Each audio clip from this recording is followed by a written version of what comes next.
وہ سوئے لال زار پھرتے ہیں، تیرے دن اے بہار پھرتے ہیں، جو تیرے در سے یار پھرتے ہیں، در بدر یوں ہی خوار پھرتے ہیں۔ اس گلی کا گدا ہوں میں جس میں مانگتے تاجدار پھرتے ہیں، اس گلی کا گدا ہوں میں جس میں مانگتے تاجدار پھرتے ہیں۔ پھول کیا دیکھو میری آنکھوں میں، دشت طیبہ کے خار پھرتے ہیں۔ جان ہے جان کیا نظر آئے، کیوں عدو گردے غار پھرتے ہیں۔ لاکھوں قدسی ہے کار خدمت پر، لاکھوں گردے مزار پھرتے ہیں۔ رکھیے جیسے ہیں خانہ زاد ہیں ہم، مول کے عیب دار پھرتے ہیں۔ آہ کل عیش تو کیے ہم نے، آج وہ بے قرار پھرتے ہیں۔ ہائے غافل وہ کیا جگہ ہے جہاں پانچ جاتے ہیں چار پھرتے ہیں۔ کوئی کیوں پوچھے تیری بات رضا، تجھ سے کتنے ہزار پھرتے ہیں۔ آج کی یہ خوبصورت اور حسین و جمیل محفل شان امام الانبیاء اور اصلاح عقائد و اعمال کے حوالے سے انعقاد پذیر ہے۔ منبر پر آتے ہوئے منتظمین محفل نے مجھے جس عنوان کے حوالے سے پابند کیا ہے، اسی مناسبت سے میں نے قرآن مقدس کی ایک مشہور معروف سورہ مبارکہ جسے سورہ تبارک بھی کہتے ہیں، سورۃ الملک بھی کہتے ہیں، اس آیہ کریمہ کے ابتدائی حصے سے ایک مختصر سے حصے کی تلاوت کرنے کا شرف حاصل کیا۔ اللہ رب العزت اس کے متعلق مجھے حق کہنے اور آپ سب کو حق سن کر اس پر عمل کرنے اور اسے عام کرنے کی توفیق عطا فرمائے۔ میرے پیارے آقا صلی اللہ علیہ وآلہ وسلم کے پیارے دیوانوں، اللہ رب العزت کا احسان ہے اور بہت بڑا احسان ہے کہ اللہ رب العزت نے ہمیں مذہب عطا کیا ہے۔ ہم مذہب رکھتے ہیں۔ ایک بات یہ بھی سمجھ لیں، مذہب دنیا میں ختم ہو گئے۔ کوئی مذہب اللہ کے نزدیک پیور نہیں ہے، پسندیدہ نہیں ہے سوائے مذہب اسلام کے۔ ہمارے مذہب کی خوبی یہ ہے، ہم کسی مذہب کو گالی نہیں دے رہے ہیں، لیکن آپ کو پتہ ہونا چاہیے کہ مذہب جو پیور ہے، جیسے اترا تھا ویسے کہ ویسے آج بھی اسی شکل میں موجود ہے۔ اس مذہب کو مذہب اسلام کہتے ہیں۔ وہ صرف آپ کے پاس موجود ہے۔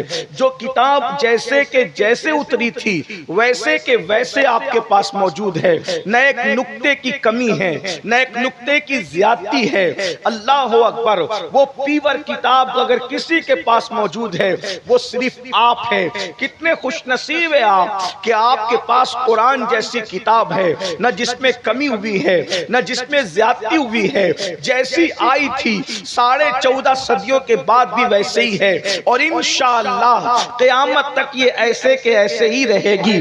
پیور مذہب آپ کے پاس ہے، اور پھر سبحان اللہ اس مذہب میں جو سب سے پیور مسلک ہے وہ آپ کے پاس موجود ہے۔ وہ مسلک کیا ہے؟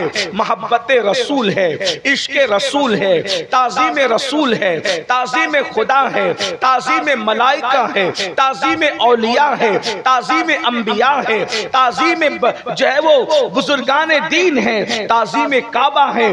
غرض کے مذہب و مسلک اگر سچا کسی کے پاس ہے تو وہ آپ کے پاس ہے، اور وہ جو مذہب اور مسلک کا جو مختصر سا تعارف سمٹ آتا ہے بس وہ اتنا ہے: انہیں جانا، انہیں مانا، نہ رکھا غیر سے کام۔ انہیں جانا، انہیں مانا، نہ رکھا غیر سے کام۔ بس اتنا ہمیں کرنا ہے کہ انہیں جانا، انہیں مانا، نہ رکھا غیر سے کام۔ نتیجہ کیا ہاتھ آتا ہے؟ للہ الحمد، میں دنیا سے مسلمان گیا، للہ الحمد میں دنیا سے مسلمان گیا، اپنے مذہب میں گڑی ہوئی قصے نہیں، اپنے مذہب میں گڑی ہوئی کہانیاں نہیں، ہمارا خدا وہ ہے اللہ اکبر جو محمد الرسول اللہ کا خدا ہے، جو رب محمد ہے۔ اندازہ تو کرو مسلمانوں، تھوڑی دیر کے لیے غور تو کرو، میں جلدی سے اپنے عنوان پر بھی آ جاؤں گا۔ پوسٹر پر لکھے ہوئے عنوان کا بھی مجھے تھوڑا سا خیال ہے، اس لیے کہ جو چیز پوسٹر پہ لکھ دی جاتی ہے حق بنتا ہے کہ اس پر بھی کوئی گفتگو ہو جائے۔ آپ نے جو عنوان دیا میں اس پہ بات کروں گا، لیکن بہت توجہ سے سننا، ہم کسی کو خدا نہیں مانتے، ہم صرف رب محمد کو خدا مانتے ہیں۔ اس کی وجہ یہ ہے، رب محمد کو خدا ماننے کی وجہ یہ ہے کیونکہ ہم نے محمد الرسول اللہ کے خدا کو تو نہیں دیکھا، نہ ہم دنیا میں دیکھ سکتے ہیں، اس لیے کہ وہ اتنا پوتر ہے، وہ اتنا بلند ہے، نہ وہ تصور میں آ سکتا ہے، نہ تخیل میں آ سکتا ہے، نہ زبان میں آ سکتا ہے، نہ بیان میں آ سکتا ہے، نہ خریدا جا سکتا ہے، نہ بیچا جا سکتا ہے۔ جو خریدا جائے وہ خدا نہیں ہو سکتا، جو بیچا جائے وہ خدا نہیں ہو سکتا، جو جنگل جنگل کسی کی تلاش میں بھٹکتا پھرے وہ خدا نہیں ہو سکتا۔ خدا تو وہ ہے جس کے لیے لوگ پھرا کرتے ہیں، اگر خدا پھرے گا تو منزل کس کو ملے گی؟ اللہ اکبر۔ خدا وہ ہے جو تصورات سے پاک ہے، خدا وہ ہے جو تخیلات سے پاک ہے، خدا وہ ہے جو زبان میں آنے سے پاک ہے، خدا وہ ہے جو بیان میں آنے سے پاک ہے، خدا وہ ہے جو ماں کے پیٹ میں آنے سے پاک ہے۔ جو ماں کے پیٹ میں آ جائے وہ خدا نہیں ہو سکتا، اس لیے کہ جسے ماں کا پیٹ قید کر لے وہ خدا کیسے ہو سکتا ہے؟ جو پیدا ہو جائے وہ خدا نہیں ہو سکتا۔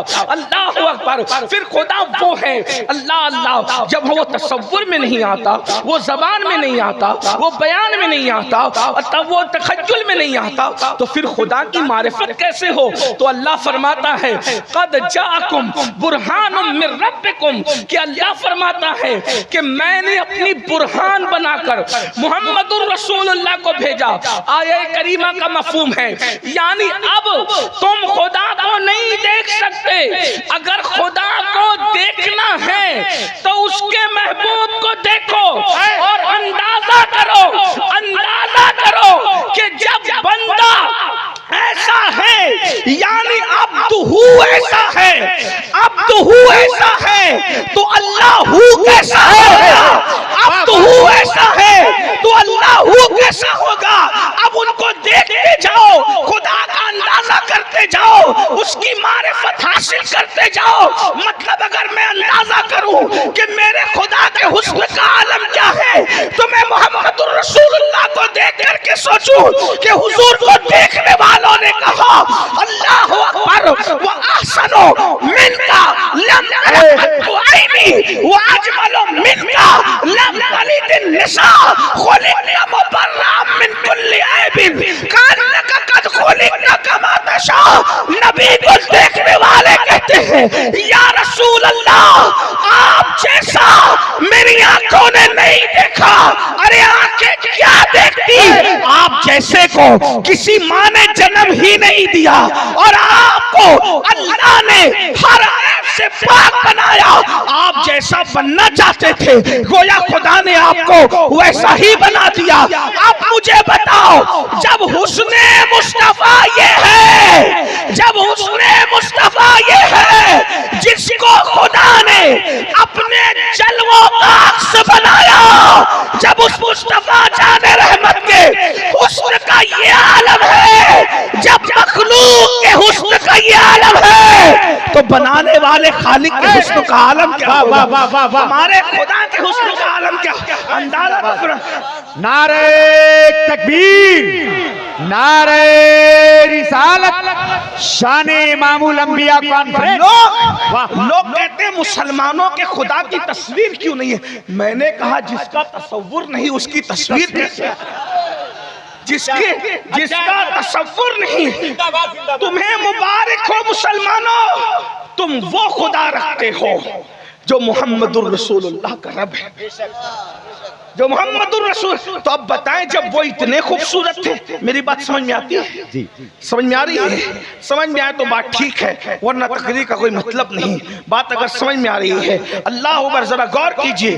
جب حضور اتنے خوبصورت ہے, کیونکہ اللہ کی مخلوق میں سب سے خوبصورت حضور ہیں, ان سے خوبصورت کوئی نہیں. صحابہ کہتے ہیں جب وہ سورج کے سامنے کھڑے ہوتے تھے تو سورج کی روشنی پر ان کے چہرے کی روشنی غالب نظر آتی تھی. جب وہ چاند کے سامنے کھڑے ہوتے تھے, اس پر میں نہیں کہوں گا آپ لوگوں کو کہ بولو سبحان اللہ, کیونکہ میں چندے والا آدمی نہیں ہوں. بہت بڑی بات میں کر رہا ہوں شان امام الانبیاء کی. ہے کسی کے پاس تو لاؤ نا ایسا قائد جس کے سامنے سورج کی روشنی ماند پڑ جائے. اگر ایسا قائد کسی کے پاس ہے تو وہ صرف کلمہ پڑھنے والے محمد الرسول اللہ کے غلام. نعرہ تکبیر, نعرہ رسالت, شان امام الانبیاء علامہ سید امین القادری صاحب قبلہ.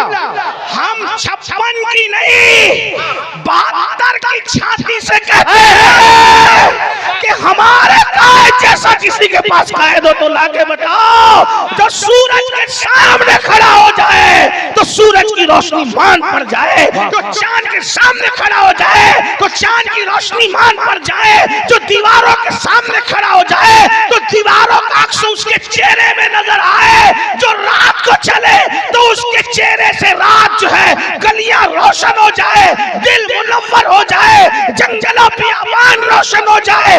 جب بننے والا اتنا خوبصورت ہے تو بنانے والے کے حسن و جمال کا حال. واہ واہ واہ, زندہ باد زندہ باد, سبحان اللہ. تم ایسا خدا رکھتے ہو لیکن تمہیں اہمیت نہیں ہے اس خدا. پیٹ اسی لیے رہے ہو, لوٹ اسی لیے رہے ہو, برباد اسی لیے ہو رہے ہو. تمہیں تو وہ خدا ملا ہے جو کسی کے مقدر میں ہے. اب میں تھوڑا سا آپ کے سامنے بات رکھ, اگر سمجھ رہے تو بات رکھتا ہوں. حسن یہ ہے, اب اس خدا کی طاقت کتنی ہے, اس خدا کی, بولو بھائی کیمرے کو دیکھ لیجئے, میں تھوڑا 1 منٹ کی تقریر بند کر دوں یا پھر حضور کی بات ہے میں کیمرہ ہے میں, توجہ فرمائیں. اگر بات ہے تو ہمارے خدا کے پاس طاقت کتنی ہے, کتنی طاقت ہے, میں بیان کرتا جاؤں آپ حیران رہ جائیں گے. لیکن جو دیکھنے والی, جو دیکھی گئی طاقت ہے وہ کیا؟ اللہ نے سورج ڈبایا, رسول اللہ نے نکال دیا, اور نکالا پکڑ کے نہیں نکالا, صرف اشارے سے نکالا. اشارے, توجہ کریں, اشارے سے. جس کے اشارے میں اتنی طاقت ہے اس کی انگلیوں میں کتنی طاقت ہے, سبحان اللہ. ہم اس مسلک کے ترجمان نہیں ہیں جو یہ کہے کہ نبی تو بیٹی کو بخشوا نہیں سکتے. ہم تو اس مسلک کے ماننے والے ہیں جو کہتے ہیں کہ ایک میں کیا, میرے عیسیٰ کی حقیقت کتنی, مجھ سے 100 لاکھ تو کافی ہے. اشارہ آتے ہیں, بات سمجھے جی. ہاں, اس لیے کہ کبھی کام بنتے ہیں کسی کے بولنے سے. بات سمجھ میں آتی ہے؟ کوئی پھنس گیا, ہمارے ناظم صاحب نے کہا یار اسے چھوڑ دو, بولنا پڑا کہ نہیں پڑا؟ بولو بھائی, آپ بات شاید نہیں سمجھ پا رہے ہیں. امام الانبیاء کی شان ہے, سنی نہ سمجھے گا تو کون سا ہے؟ صحیح. بات سمجھ میں آتی ہے تو تھوڑا آپ کو میرے ساتھ چلنا پڑے گا, کیونکہ اصلاح معاشرہ پہ جو تقریر ہوتی ہے آپ چپ چاپ سنیں, لیکن جب یار پہ گفتگو ہوتی ہے نا تو پورا مجمع ساتھ ساتھ چلنا چاہیے. سبحان اللہ, سبحان اللہ. کیونکہ ہمارا تو سب کچھ وہی ہے. صحیح, بے شک ہے, ہمارا تو سب کچھ وہی ہے. ہمارے پاس اور ہے کیا؟ سب کچھ وہی ہے.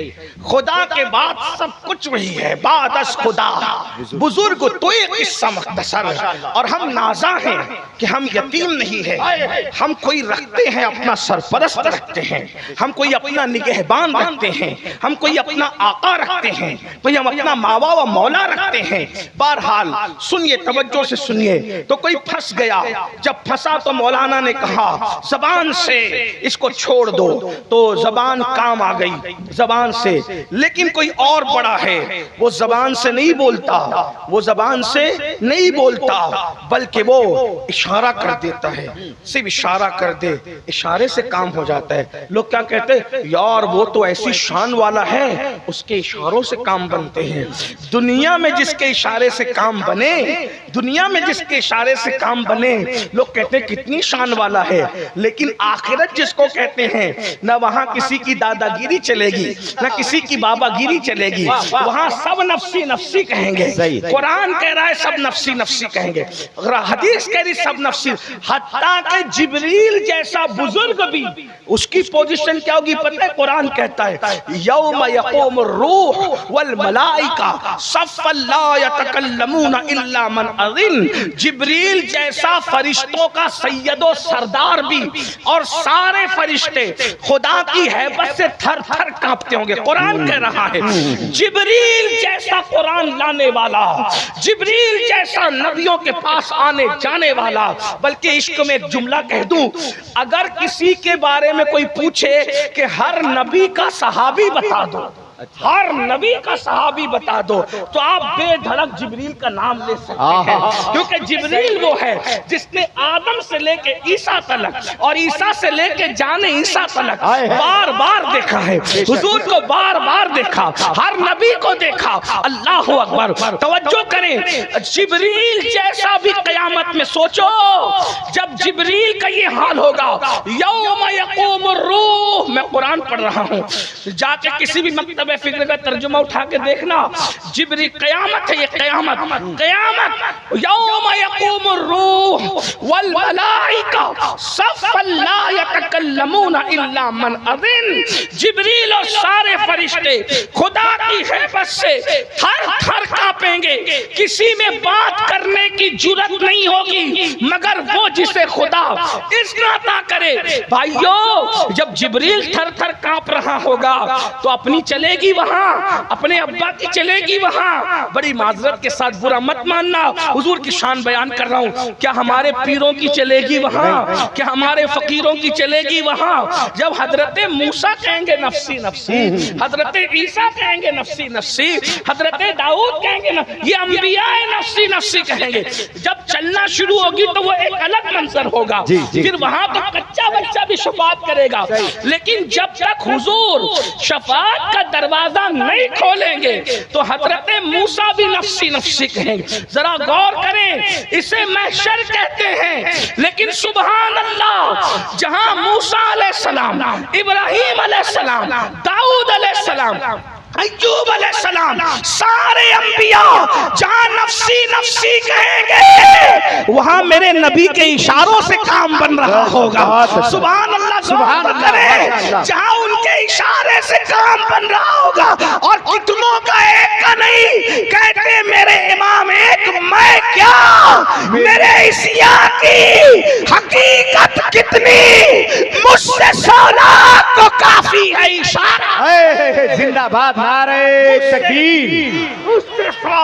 مجھ سے 100 لاکھ کو کافی ہے، مجھ سے 100 لاکھ کو 100 لاکھ کو، مجھ سے 100 لاکھ کو، اس شعر کا مطلب کوئی سمجھ جائے، مجھ سے 100 لاکھ کو کافی ہے اشارہ تیرا، جس کے اشاروں کا یہ عالم ہے۔ سبحان اللہ، کہ آخرت میں بگڑی بنتی ہے اور پھر دنیا میں اشارہ کرے تو سورج پلٹ آتا ہے، جب اس کے بندے کی طاقت کا یہ عالم ہے۔ توجہ کرنا، دھیان ہے آپ کا، جو بات کہنے چلے تو وہی، جب اس کے بندے عبدہو کی طاقت کا یہ عالم ہے تو اس اللہ کی طاقت کا عالم کیا ہوگا؟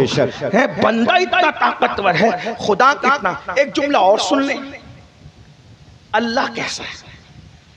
ایک بات، اللہ کیسا ہے؟ کچھ لوگ یہ سمجھتے ہیں کہ اللہ ہر وقت، لوگ ایسا سمجھتے ہیں، میں نہیں کہہ رہا ہوں، لوگوں کے جملے پیش کروں، میں نہیں، میں نقل کر رہا ہوں سے، کہ اللہ ہر وقت جلال میں ہے، غصے میں ہے، اور وہ لوگوں کو مارنا پیٹنا چاہتا ہے، عذاب دینا چاہتا ہے۔ اس لیے مولانا کہتے ہیں اللہ سے ڈرو، اللہ سے ڈرو۔ لوگوں کو ابھی یہی نہیں پتا کہ اللہ سے ڈرنے کا مطلب کیا ہے۔ بس اب میں اپنے عنوان پہ آ رہا ہوں، توجہ ہے آپ کی؟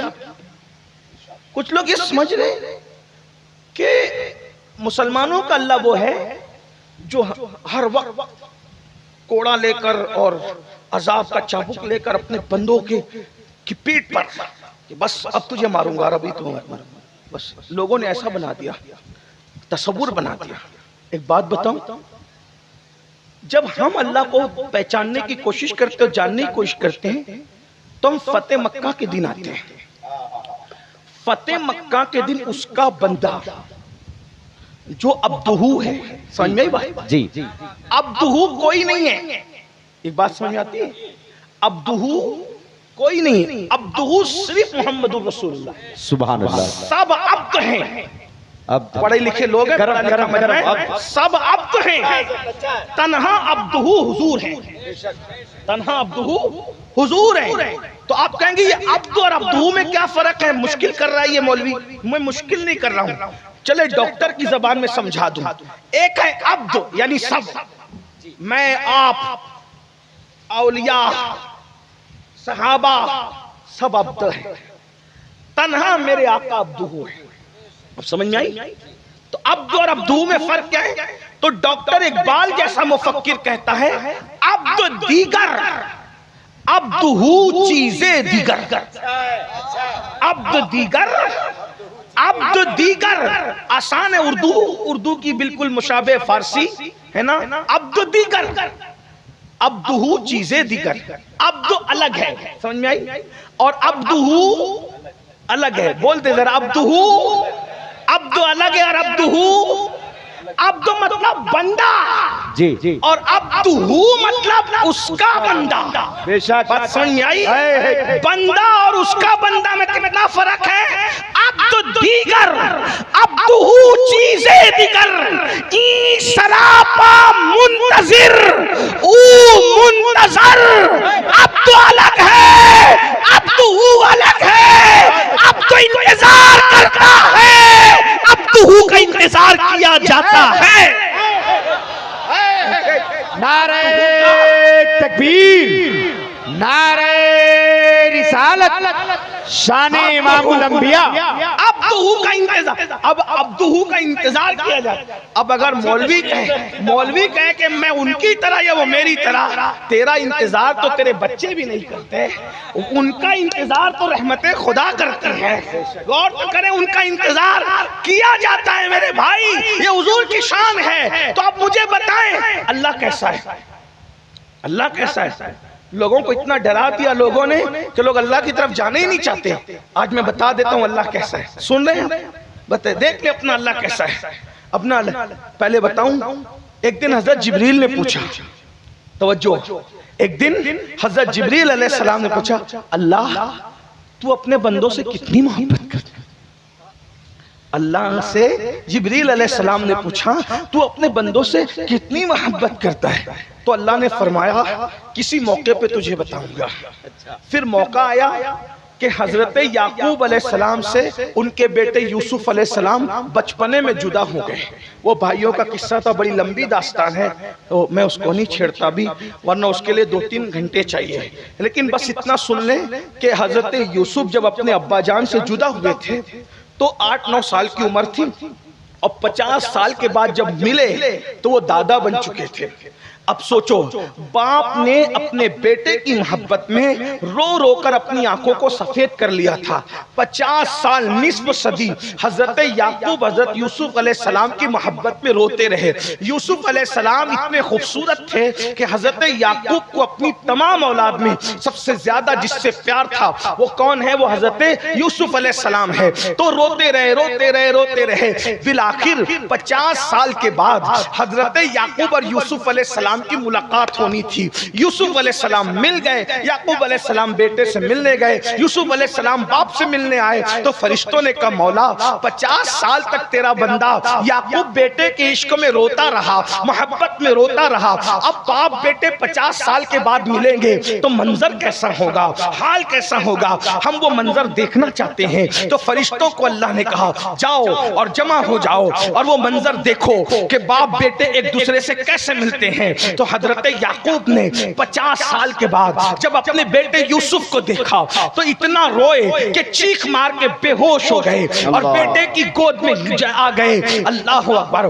حضرت جبریل کی چیخیں نکلی, فرشتوں کی چیخیں نکلی اور جیوں کہا جبریل نے, مولا یہ یعقوب اپنے بیٹے یوسف سے کتنی محبت کرتا ہے, کوئی کسی سے اتنی محبت کر نہیں سکتا. تو جب حضرت جبریل نے یوں کہا تو رحمت خدا نے پکار کے کہا, او جبریل, جتنا یعقوب اپنے یوسف سے محبت کرتا ہے اس سے زیادہ اللہ اپنے بندوں سے محبت کرتا ہے.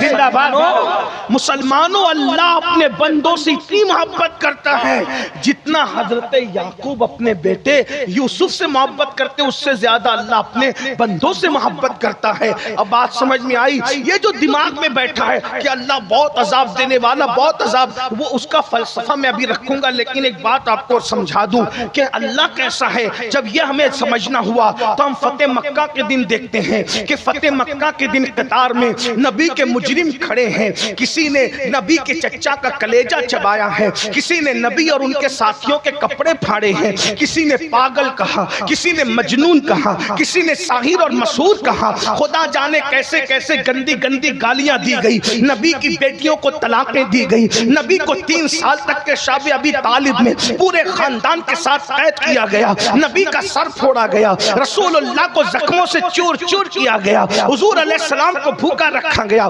حضور کے صحابہ پر اتنا ظلم اٹھایا کہ لوگوں کو وطن چھوڑنا پڑا اور دوسرے جگہ پر جانا پڑا. لیکن ایسے لوگ جو جان کے دشمن تھے, کچھ کلیجہ چبانے والے, کچھ چچا کا قتل کرنے والے, کچھ صحابہ کا قتل کرنے والے, کچھ صحابہ کے جسم کے ٹکڑے ٹکڑے کرنے والے, نبی کے دندان شہید کرنے والے, نبی کے چہرے کو زخمی کرنے والے, نبی کو ان کے گھوڑے کو دھکا دے کر کے گڑے میں ڈال دے کر نبی کو زخمی کرنے والے, سب بڑے بڑے دشمن نبی کے سامنے بے بسی کے عالم میں قطار میں کھڑے تھے. ایسے عالم میں رسول اللہ فاتح مکہ بن کر تشریف لائے. اس وقت مکے میں کسی کی حکومت نہیں تھی, صرف آمینہ کا لال حاکم اور فاتح بن کر کے آیا تھا. اس وقت لوگ سوچ رہے تھے ایک اشارے ابرو پر خون کی ندیاں بہ جائے گی, لیکن اللہ کے رسول آئے تو دشمنوں سے پوچھتے ہیں, بتاؤ تمہارے ساتھ کیا سلوک کروں. تو دشمن کہتا ہے, آپ کریم ابن کریم ہیں, آپ سے کرم کے سوا کیا امید ہے. آپ اندازہ کریں, آپ کریم ابن کریم ہیں, آپ سے کرم کے سوا کیا امید ہے. اس وقت میرے نبی نے کہا تھا, جو میرے بھائی یوسف نے اپنے بھائیوں کو کہا وہی تمہیں کہتا ہوں, لا تثریب علیکم الجام, آج تم پر کوئی پکڑ نہیں ہے. اللہ اکبر, جاؤ تم سب آزاد ہو. مجھے بتاؤ, جب عبدہ کی رحمت کا یہ عالم ہے کہ وہ جان کے دشمنوں کو معاف کرتا ہے, جب عبدہ جان کے دشمنوں کو معاف کرتا ہے, تو اللہ قیامت میں میری تمہاری جس کے بنے ہوئے کی معافی کا یہ عالم ہے, اس کے بنانے والے کی معافی کا عالم کیا ہوگا. لیکن اب اللہ سے ڈرنا بھی ہے. بس بات سمیٹتے ہوئے, اللہ سے ڈرنا بھی ہے. تو اللہ سے ڈرنے کا کیا مطلب. ڈرتے تو لوگ سانپ سے بھی ہیں, ڈرتے تو لوگ بچھو سے بھی ہیں, ڈرتے تو لوگ دشمن سے بھی ہیں, ڈرتے تو لوگ حاسد سے بھی ہیں, ڈرتے تو لوگ پولیس سے بھی ہیں, ڈرتے تو لوگ حکومت سے بھی ہیں. تو اللہ سے کیسے ڈرنا.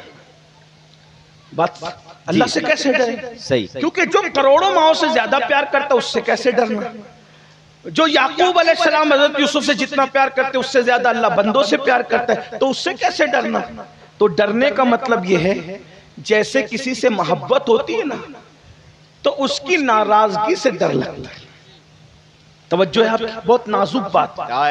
جیسے ابا کے سامنے سگریٹ نہیں پیتے, پیر صاحب کے سامنے بیٹھتے بھی نہیں. کیوں؟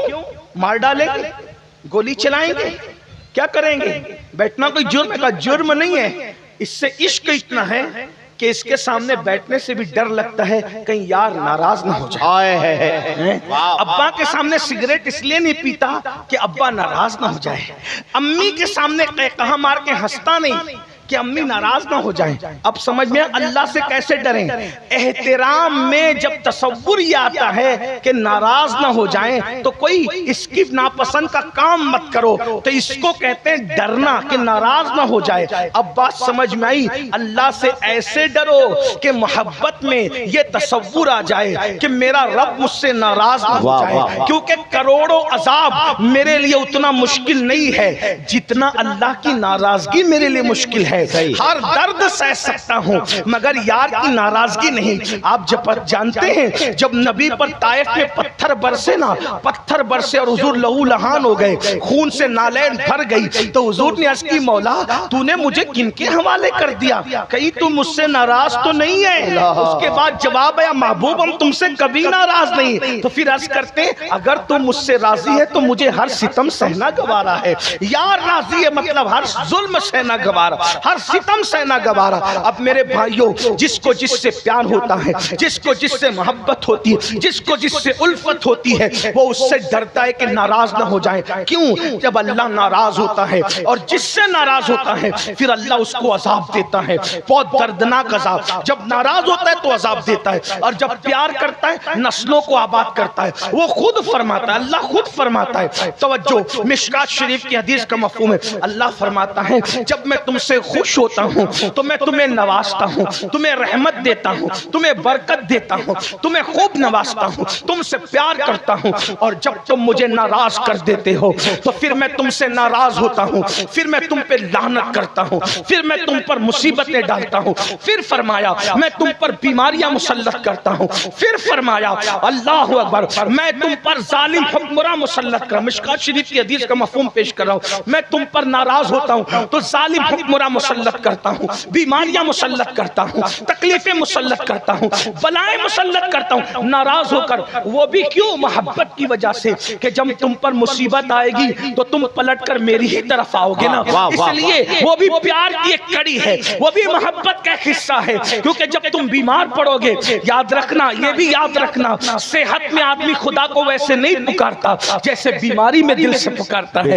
غموں خوشیوں میں دعا کا وہ مزہ نہیں آتا جو غموں میں دعا کا مزہ آتا ہے. آدمی جب غمگین ہوتا ہے, آدمی جب تباہ ہوتا ہے, آدمی جب برباد ہوتا ہے تو پھر وہ خدا کو دل سے پکارتا ہے. میرے بھائیو, تو یاد رکھنا فرمایا جب میں تم سے ناراض ہوتا ہوں تو تم پر ظالم حکمراں مسلط کرتا ہوں, پھر تمہاری دشمنی ان کے دلوں میں ڈالتا ہوں, وہ تم پر ظلم کرتے ہیں, تم حکمرانوں کے سامنے گڑ گڑاتے ہو. پھر فرمایا حکمرانوں کے سامنے گڑ گڑانے سے کام نہیں بنے گا, اگر کام بنانا ہے تو تم میری بارگاہ میں گڑ گڑاؤ, میری بارگاہ میں توبہ کرو, میری بارگاہ میں استغفار کرو. اب پتہ چلا خدا عذاب کیوں دیتا ہے. فرماتا ہے, اللہ فرماتا ہے میں تمہیں عذاب دے کر کیا کروں گا اگر تم میرے شکر گزار بندے بنو. میرے بھائیو یاد رکھنا, اگر خدا کی نافرمانی کرو گے ظالم حکمراں مسلط ہوں گے, بیماریاں آئے گی, تکلیفیں آئے گی, بلائیں. یہ جو تمہارے دل میں خفت ہے نا کہ گناہ کریں گے تو قیامت میں بھگتیں گے, قبر میں بھگتیں گے, جو ہوگا دیکھا جائے گا, نہیں. گناہ کی مصیبتیں دنیا میں بھی آتی. کبھی بھی میں یہ نہیں کہتا کہ ہر بیمار گنہگار ہے, نہیں. کسی کو اللہ امتحان کے طور پہ بیماری دیتا ہے جیسا ایوب علیہ السلام, اور کسی کو اللہ عذاب کے طور پہ بیماری دیتا ہے. میں اپنے جوانوں سے کہتا ہوں, جوانی کے اندر اس کے نشے میں ڈوب کر گناہ کرنے والوں, اللہ جو جوانی دینا جانتا ہے وہ چھیننا بھی جانتا ہے, جو طاقت دینا جانتا ہے وہ چھیننا بھی جانتا ہے. اگر لوگ جوانی کی طاقت اور قوت پا کے خدا کو بھول رہے ہیں تو انہیں یاد ہونا چاہیے کہ اس کا ارشاد ہے اِنَّ بَطْشَ رَبِّكَ لَشَدِيدٌ, تیرے رب کی پکڑ بڑی سخت ہے.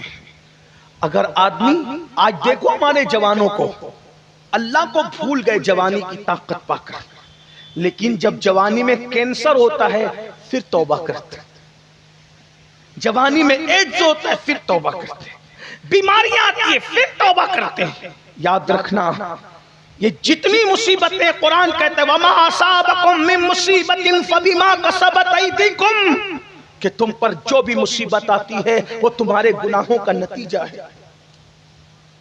بے سکونی کی زندگی گزارنے والوں, بے قراری کی زندگی گزارنے والوں تم کہتے ہو نا مولانا نرم نرم گدوں پر سکون کی نیند نہیں آتی. اتنا کہتا ہوں اب بھی تمہارے کان نہیں کھلیں گے, اب بھی تم ہوشیار نہیں ہوں گے, اب بھی تم آگاہ نہیں ہوں گے. اللہ بتا رہا ہے جب تیرے گھر میں گناہ کی وجہ سے تجھے چین سے سونے نہیں دیتا تو پھر قبر میں تجھے چین سے کیسے سونے دیتا؟ اندازہ کر لو جب نیند کی گولیاں کھا کر گناہوں کی وجہ سے تمہیں چین کی نیند نہیں آتی تو پھر تم قبر میں چین سے کیسے سو سکتے ہو؟ یہ جو دھوکہ ہے نا, ہم قبرستان جاتے ہیں اور قبرستان جانے کے بعد جو قبروں کو پرسکون دیکھتے ہیں تو دھوکہ کھاتے ہیں. یہ قبروں کا سکون, مٹی کا سکون تمہیں دھوکے میں نہ ڈالے. بازو بازو میں قبریں ہیں لیکن کوئی قبر جنت کے باغوں میں سے باغ ہے تو کوئی قبر جہنم کے گڑوں میں سے گڑا ہے. اللہ نے تم پہ چھوڑا ہے, تم کیا چاہتے ہو؟ الذی خلق الموت والحیات لیبلوکم ایکم احسن عملا. ہم نے موت اور زندگی کو اس لیے پیدا کیا تاکہ ہم تمہیں جانچیں, تمہارا امتحان لیں, ہم تمہیں آزمائیں کہ کون تھوڑی سی زندگی کو پا کر اچھا عمل کرتا ہے.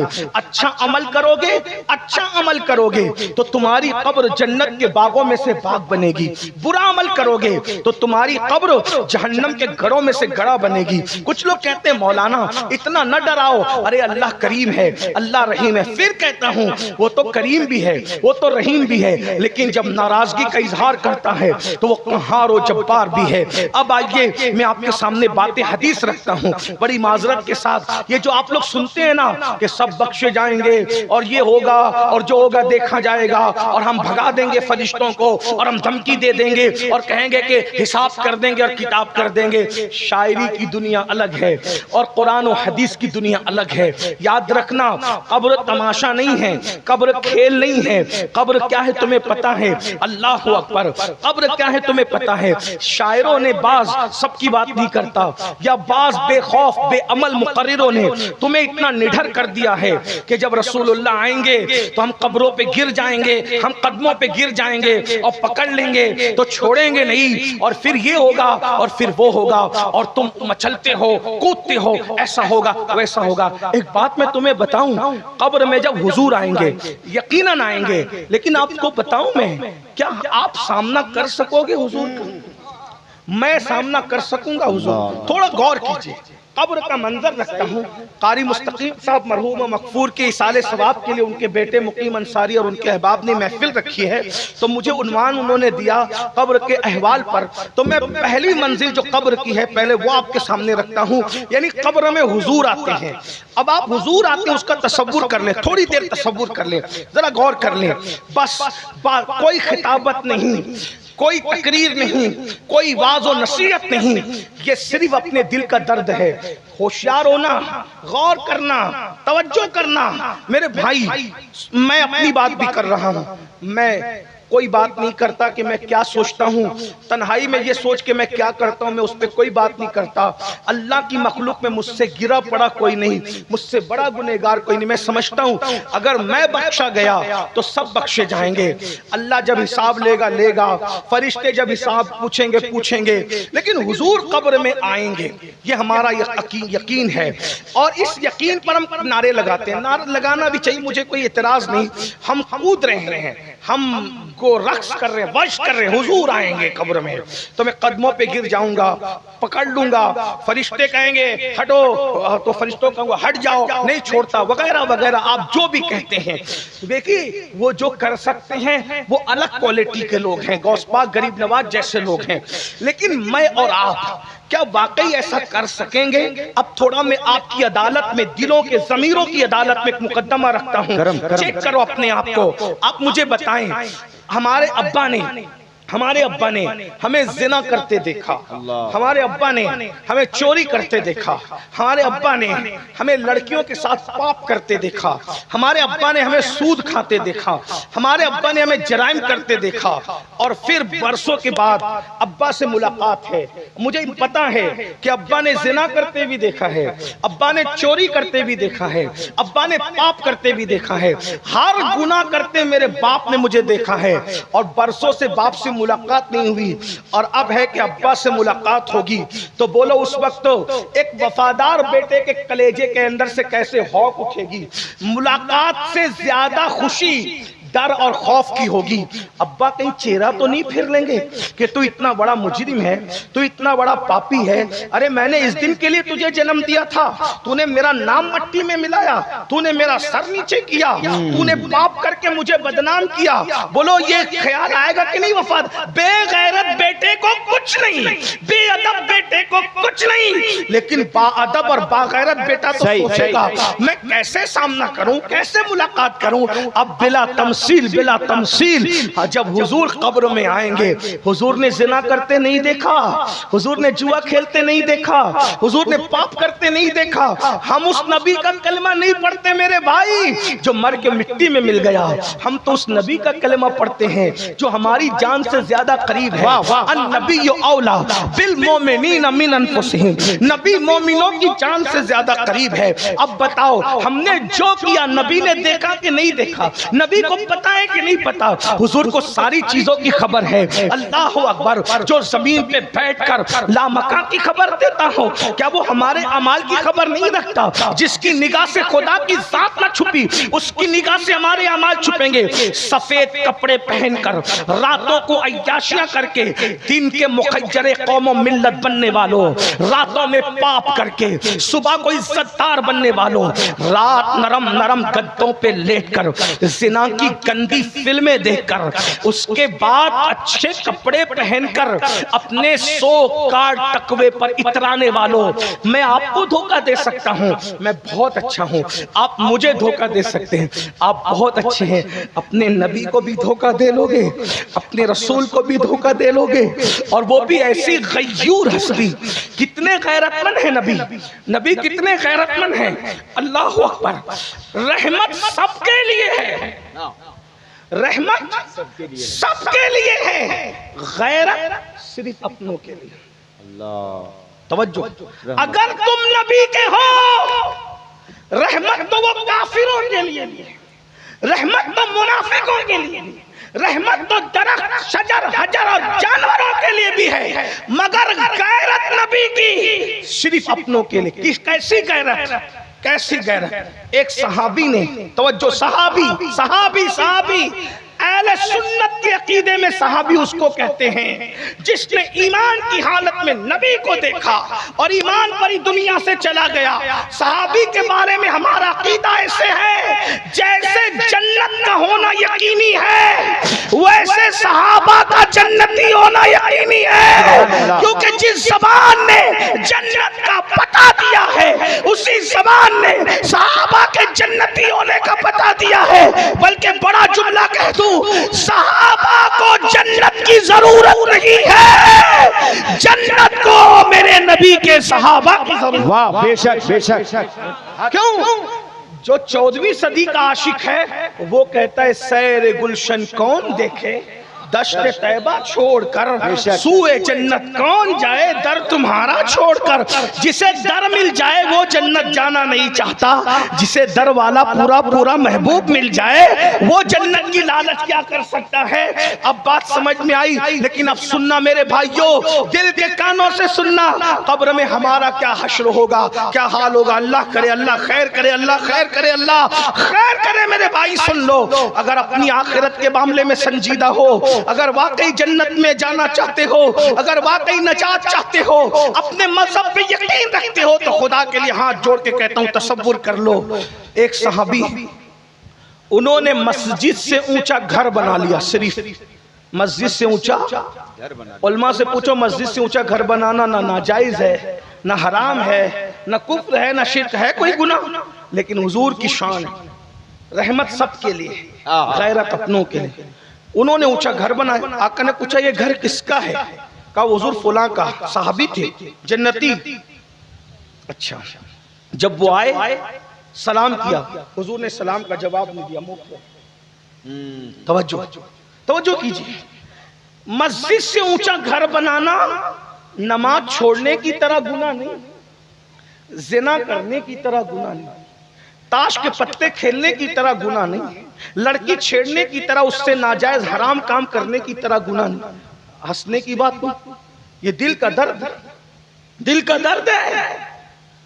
صحابی کا گھر مسجد سے اونچا ہو گیا، رسول اللہ سلام کا جواب نہیں دے رہے، منہ پھیر.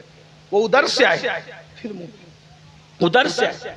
صحابہ سے پوچھا جانے کائنات مجھ سے ناراض کیوں ہے؟ کہا تو نے یہ اونچا جو مکان بنایا نا اس لیے ناراض ہے. وہ گئے شام سے پہلے پورا گھر توڑ دیا. جس سے یار ناراض ہے وہ گھر مجھے نہیں چاہیے. آپ مجھے بتائیں، ایک دوسرے صحابی توجہ سونے کی انگوٹھی پہن کے آئے، سلام کا جواب دیا، حضور نے منہ پھیر چہرہ پھیر لیا. غور کرنا، بہت خاص بات کی طرف آپ کو لا رہا ہوں، دھیان دینا. اچھلتے کود رہے ہو، زنا کر کے، شراب پی کے، بہنوں کا حق دبا کے، بھائیوں کا حق دبا کے، پڑوسیوں کو ستا کے، ماں باپ کو دکھ دے کے، اللہ کو ناراض کر کے، حضور کا ایک ایک دن میں 50 مرتبہ دل دکھا کے، چہروں سے داڑیاں مڈا کے، گٹروں میں پھکوا کے، مسجدوں کو ویران کر کے، گانے غزلیں سن کر، فلمیں پکچر دیکھ کر، گندی پکچریں دیکھ کر. ارے وہ کیا جرم ہے جو ہم نہیں کرتے؟ اقبال نے ایک صدی پہلے کہا تھا یہ مسلمان ہے جسے دیکھ کے شرمائے یہود، جسے دیکھ کے یہودی شرم. اس نے صحیح کہا تھا، بڑا مفکر تھا. جو اسرائیل کو منہ بھر بھر کے گالیاں دیتے ہو نا، اس اسرائیل میں انٹرنیٹ پہ یہ سب نہیں دیکھا جاتا جو تم دیکھتے ہیں. غیرت ہے تمہارے اندر؟ یہ عقیدہ کہ قبر میں حضور آئیں گے اور اس کے بعد اسرائیل میں گندی پکچریں دیکھنے پر انٹرنیٹ کی اس آزادی پہ پابندی ہے. جا کے تحقیق کر لو. ایک سروے رپورٹ آئی نا، ایک سروے رپورٹ کہ پوری دنیا میں سب سے زیادہ گندی پکچر کہاں دیکھی جاتی ہے. تو 75 سال پہلے کلمے کے نام پہ جو ملک بنا نا، مسلمانوں کا ملک، اس ملک کا نام سر فہرست آیا. اللہ یہ حال ہے تمہارا میرے بھائی. کہتے ہو ہم برباد ہو رہے ہیں. برباد حکمرانوں کی وجہ سے ہو نہ ہو ایک الگ میٹر ہے، ہمارے کرتوت ہمیں برباد کر رہے ہیں، بے شک ہمارے اعمال ہمیں برباد کر رہے ہیں. ظالم حکمراں بھی ہمارے برے اعمال کا نتیجہ ہے. آپ کیا سمجھتے ہو؟ آپ سمجھتے کیا ہو؟ سنو میرے عزیز، میرے بھائی، اللہ کے لیے سنور جاؤ، اللہ کے لیے سدھر جاؤ، اللہ کی طرف آ جاؤ. بہت محبت کرتا اپنے بندوں سے. تو پتہ ہے میرے بھائی کیا ہوا؟ حضور نے چہرہ پھیر لیا اور فرمایا تو جہنمیوں کا زیور پہن کے آتا ہے میرے پاس، اور ان کے ہاتھ سے انگوٹھی لی اور پھینک دیا. پھر حضور اٹھ کے چلے گئے. تو لوگوں نے کہا سونا مردوں پہ حرام ہے، عورتوں کے لیے تو حلال ہے نا، تو جاؤ تم اٹھا کے پہن لو. وہ صحابی تھے، انہوں نے کہا واللہ بالکل جائز، عورتوں کے لیے مردوں کے لیے حرام ہے، لیکن جس کو میرے محبوب نے پھینکا ہو میں اس کو کبھی نہیں اٹھا سکتا. ایک اور بات سن لو، پھر بات ختم ہونے کو آتی ہے. ام المومنین سیدہ عائشہ صدیقہ نے رسول اللہ کی آمد پر اپنے گھر کی دیواروں پہ پردے لٹکائے. تو حضور نے دروازے پہ کھڑے ہو کے کہا میں اندر نہیں آؤں گا، میں جاتا ہوں. کیا تیری دیواریں بیمار ہو گئی ہے؟ بخار آیا ان کو جو تو نے کپڑے پہنا دیے؟ ہمارے یہاں دیواروں پہ پردے نہیں لگاتے، دیواروں کو کپڑے نہیں پہناتے. یہ اجنبیوں کا، یہ اجمیوں کا طریقہ ہے. ہمارے یہاں کھڑکی اور دروازے پہ پردے لگتے تاکہ بے پردگی نہ ہو. دیواروں کو ہم کپڑے نہیں پہناتے. اور حضور نے چہرہ پھیر لیا. جب تک وہ دیوار سے پردے نہیں ہٹے حضور گھر میں تشریف نہیں لائے. اب آپ سے پوچھتا ہوں، امی عائشہ سے چہرہ پھیر سکتے ہیں، صحابی سے چہرہ پھیر سکتے ہیں، بتاؤ دیوار پہ پردے لگانا کون سا بہت بڑا جرم ہے؟ جو ہے وہ گھر بنانا اونچا مسجد سے کون سا بہت بڑا جرم ہے؟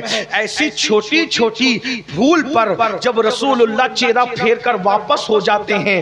اب میرے بھائی تصور کرو، قبر میں حضور تشریف لائیں، مقرر نے ساتھ چھوڑا، پیر نے ساتھ چھوڑا، بھائی نے ساتھ چھوڑا، بہنوں نے ساتھ چھوڑا، ماں باپ نے ساتھ چھوڑا، سب نے ساتھ چھوڑا، مال نے ساتھ چھوڑا، بیٹوں نے ساتھ چھوڑا، اولاد نے ساتھ چھوڑا، سائے نے ساتھ چھوڑا، سب نے ساتھ چھوڑا. ایک ہی تو سہارا تھا، نبی کا سہارا. حضور قبر میں آئے. اب ذرا سوچو، جو امی عائشہ کے دیوار پہ پردہ لگانے پر غیرت کی وجہ سے منہ پھیر کر واپس ہو جاتے ہیں، صحابی کے گھر بڑا بنانے پر منہ پھیر کے واپس ہو جاتے ہیں، زنا کرنے والوں، نشہ کرنے والوں، داڑیاں منڈا کر گٹروں میں پھینکنے والوں، گندی فلمیں دیکھنے والوں، گندی پکچریں دیکھنے والوں، سود کھانے والوں، جب تمہاری قبر میں حضور آئیں گے، اب جب حضور آئیں گے اور دیکھیں گے داڑھی منڈاتا تھا اگر چہرہ پھیر لیا، نماز نہیں پڑھتا تھا اگر چہرہ پھیر لیا، سود کھاتا تھا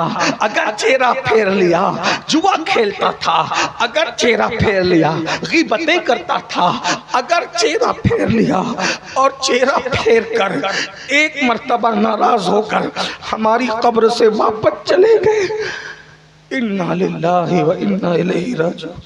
اللہ کسی دشمن کو بھی وہ دن نہ دکھائے کہ حضور اس کی قبر سے چہرہ پھیر کر واپس چلے جائیں۔ اب مجھے بتاؤ، اب مجھے جب سب نے چھوڑا تھا تو نبی نے کام آنا تھا، اب نبی بھی ناراض ہو کر چلے گئے، کس کو پکارو؟ کون آئے گا؟ کون مدد کرے گا؟ کون امداد کرے گا؟ میرے امام کہتے ہیں سب نے صف محشر میں للکار دیا ہم کو، اے بے کسوں کے آقا اب تیری دہائی، واہ بے شک، حضور کے سوا کون پرسان حال ہے؟ ہم نے تو حضور کو بھی راضی کرنے کی کوشش کی، سب کے ساتھ وفا کرنے والوں کبھی حضور سے بھی وفا کی، سب کی خوشی کا خیال کرنے والوں کبھی حضور کو بھی خوش کرنے کی کوشش کی۔ اللہ ارشاد فرماتا ہے واللہ ورسولہ احق ان یرضوا، اللہ اور اس کے رسول زیادہ حقدار ہیں کہ انہیں راضی کیا جائے۔ میرے بھائیوں، تم اور میں کیا، بڑے بڑے بزرگان دین، بڑے بڑے اولیاء کاملین لرزتے تھے کہ قبر میں حضور کا سامنا ہوگا تو میں کیا حضور کا سامنا کر سکوں گا، حضور کے سامنے آ سکوں گا؟ لیجئے ہمارے خصوصی مہمان، ہمارے قائد، ہمارے امیر حضور امیر سنی دعوت اسلامی تشریف لا رہے ہیں، حضرت قبلہ کا استقبال کریں۔ نعرہ تکبیر، نعرہ تکبیر، نعرہ رسالت، مسلک اعلی حضرت عطائے حضور مفتی اعظم ہند، عطائے حضور مفتی اعظم ہند علامہ شاکر علی نوری، نعرہ تکبیر۔ وہ کرسی وہ لے کے آئے، صوفہ لے کے آئے آگے۔ صلی اللہ علیہ وسلم، نحن عباد محمد صلی اللہ علیہ وسلم وعلا ذوی وآلہ ابد الدہور وکرما، صلاۃ و سلام علیک یا سیدی یا جد الحسن والحسین۔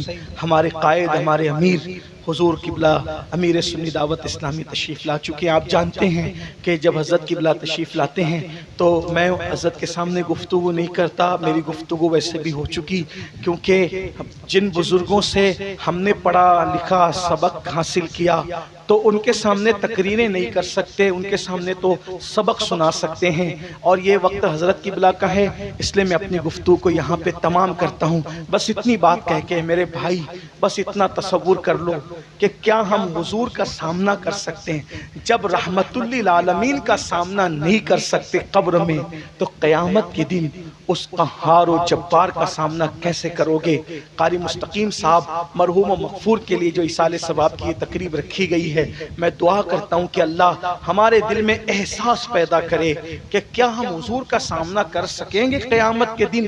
بس 1 منٹ کی گفتگو کر کے بات پوری کرتا ہوں، اور بہت لمبی کرنے کے بجائے، کیونکہ حضور قائد محترم جن کی بارگاہ میں زانوِ تلمس طے کر کے ہم نے استفادہ کیا، ٹوٹی پھوٹی آپ کی خدمت کر رہے ہیں۔ آج آپ کی بستی اور گرد نواح کے لوگ بڑے خوش نصیب ہے کہ ایک اللہ کا نیک بندہ، اللہ کا برگزیدہ بندہ آپ کی بستی میں آیا، ایسا بندہ جس نے ہزاروں علماء بنائے، ہزاروں داعیان دین پیدا کیے، جس کی خطابت نے دنیا میں عشق رسول کے حوالے سے انقلاب برپا کیا۔ اپنے تو اپنے بیگانے بھی جسے احترام کی نگاہ سے دیکھتے ہیں، آج وہ مرد قلندر آپ کے سامنے ہیں۔ ابھی آپ حضرت کو سنیں گے بھی انشاءاللہ، اور جو لوگ مرید ہونا چاہتے ہیں وہ مرید بھی ہوں گے۔ 1 منٹ میں داتا صاحب رحمت اللہ علیہ، داتا علی حجویری رحمت اللہ علیہ لکھتے ہیں کہ امام جعفر صادق رضی اللہ تعالیٰ جب آپ سے کوئی مصافحہ کرتا تھا تو آپ اس کا ہاتھ پکڑتے تھے، اور ہاتھ پکڑ کے کہتے تھے مجھ سے وعدہ کر، توجہ کریں، یہ وہ سید ہے جس کے شجرہ نسب پر بیگانوں کو بھی اعتراض نہیں، اہل بیت کا چھٹا امام، امت کا چھٹا غوث، اہل بیت نبوت کے اندر چھٹا غوث، امام اعظم ابو حنیفہ کا امام، امام اعظم جس کی جوتیاں سیدھی کرنے پہ ناز کرتے تھے اور کہتے تھے اگر 2 سال امام جعفر صادق کی صحبت کے نہ ملے ہوتے تو نعمان ہلاک ہو گیا ہوتا. یہ امام جعفر صادق. یہاں تو کہتے ہیں کہ ہم فلاں کے مرید ہیں تو ہمیں نماز کی کیا ضرورت ہے. میں مرید کی نہیں، امام اعظم کے امام کی بات کر رہا ہوں، غوث اعظم کے غوث کی بات کر رہا ہوں، غریب نواز کے جد کی بات کر رہا ہوں کہ جب وہ کسی سے مسافہ، یہ داتا صاحب لکھ رہے ہیں، داتا علی حجویری رحمت اللہ علیہ، کہ جب آپ مسافہ کرتے تھے تو ہاتھ پکڑ کے کہتے تھے مجھ سے وعدہ کر، اگر قیامت کے دن تیری مغفرت ہو گئی تو تو میری سفارش کرنا کہ اللہ جعفر صادق کو بخش دے، اور اگر میری ہو گئی تو میں تیری سفارش کروں گا، کیونکہ گارنٹی نہیں ہے کہ وہ کس کو بخشے گا. بس وہ تو یہ کہہ رہا ہے فَيَغْفِرُ مَن يَشَاءُ، جس کو چاہوں گا بخشوں گا، وَيُعَذِّبُ مَن يَشَاءُ، اور جس کو چاہوں گا عذاب دوں گا. تو کس کو عذاب دے گا یہ مسئلہ ہے نا. اگر چاہے گا تو نبی کے بیٹے کو بھی عذاب دے گا، نوح علیہ السلام کے بیٹے کی شکل میں، اور اگر جنت میں داخل کرنا چاہے گا تو اصحاب کہف کے کتے کو بھی جنت میں داخل کر دے گا. دیکھو یہ شان ہے اللہ کی. تو امام جعفر صادق کہتے تھے تیری بخشش ہو گئی تو میری سفارش کرے گا، اور میری ہوگی تو میں تیری سفارش کروں. تو لوگوں نے جو کہنا تھا وہی کہا. حضرت آپ تو سید ہیں، آل رسول ہیں، آپ تو آل رسول سید زادے ہیں، آپ تو ہم آپ کی سفارش کریں گے کیونکہ آپ کے نانا تو شافعی یوم النشور ہے، آپ کی دادی سیدہ کائنات ہے، آپ کے دادا مولا مشکل کشا ہے، آپ کے جد حسنین کریمین ہیں، ہم آپ کی سفارش کریں گے. امام جعفر صادق کہتے تھے رونا تو یہی ہے نا کہ ہم سید ہیں، کیونکہ ہم آل ہونے کے اعتبار سے ڈرتے ہیں کہ جب نانا جان قیامت میں تشریف لائیں گے تو ہم نانا کا سامنا کیسے کریں. جعفر صادق جیسا ولی جو ایک دن میں 700 رکعت نماز پڑھتا ہے نفل، وہ کہتے ہیں کہ میں اپنے نانا کا سامنا کیسے کروں گا. اور ہم کیا کہہ رہے ہیں، قیامت کے دن جو ہوگا دیکھا جائے گا.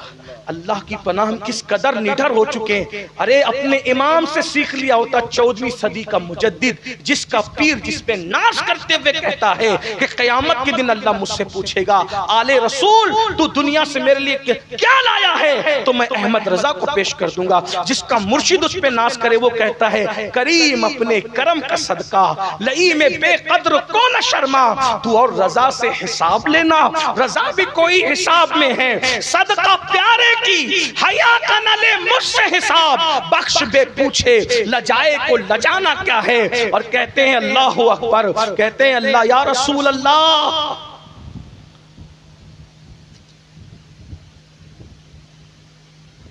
کھڑے ہیں منکر نکیر سر پر، نہ کوئی حامی نہ کوئی یاور، بتا دو آ کر میرے پیمبر کہ سخت مشکل جواب میں ہے.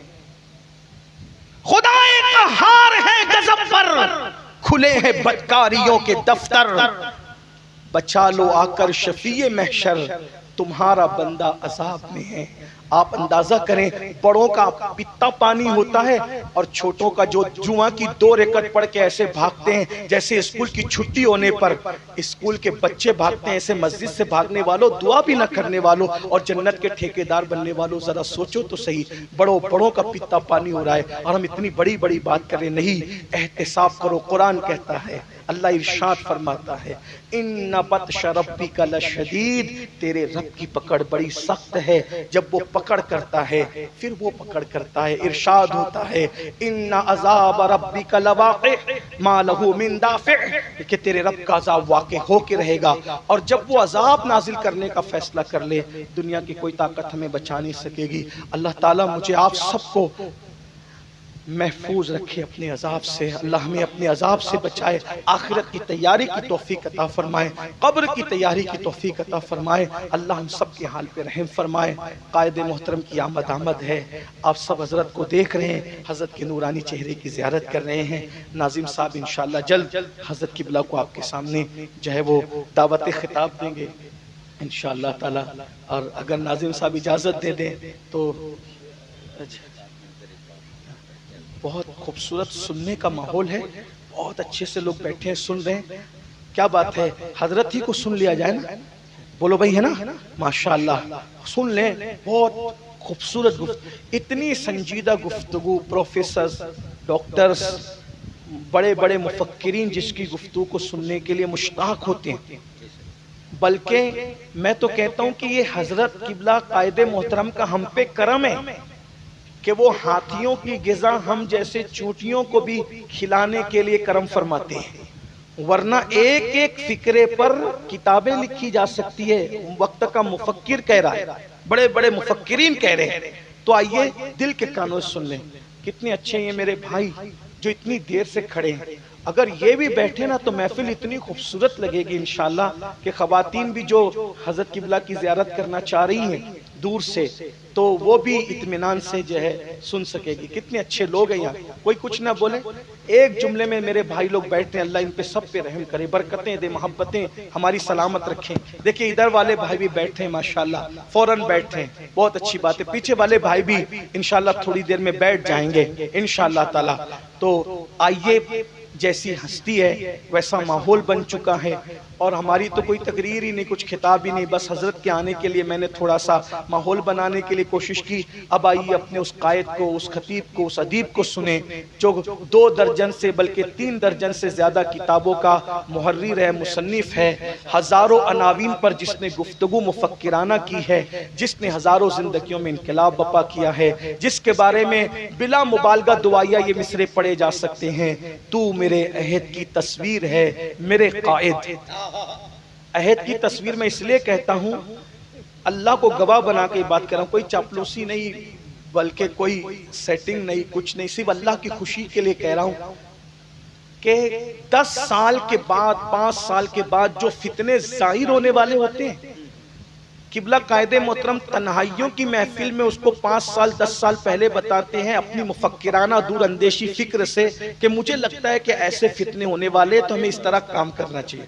اور اللہ کو گواہ بنا کے کہہ رہا ہوں، حضرت فرماتے ہیں اور چند سالوں کے بعد ہم ان حالات کو دیکھتے ہیں. میں یہ نہیں کہہ رہا ہوں کہ حضرت کشف سے کہتے ہیں، میں یہ کہہ رہا ہوں آپ کے سامنے کہ مفکرانہ دور اندیشی اللہ نے جس کو اتنی دی ہے. میرے بھائی ایسی ہستیاں کبھی کبھی پیدا ہوتی، روز پیدا نہیں ہوتی. تو ایسا مفکر آج آپ نے بلایا ہے تو آج سن کے بتائیے حضرت کی فکر انگیز گفتگو کو. تو میرے عہد کی تصویر ہے میرے قائد، افق افق پہ لکھی ہے حکایتیں تیری.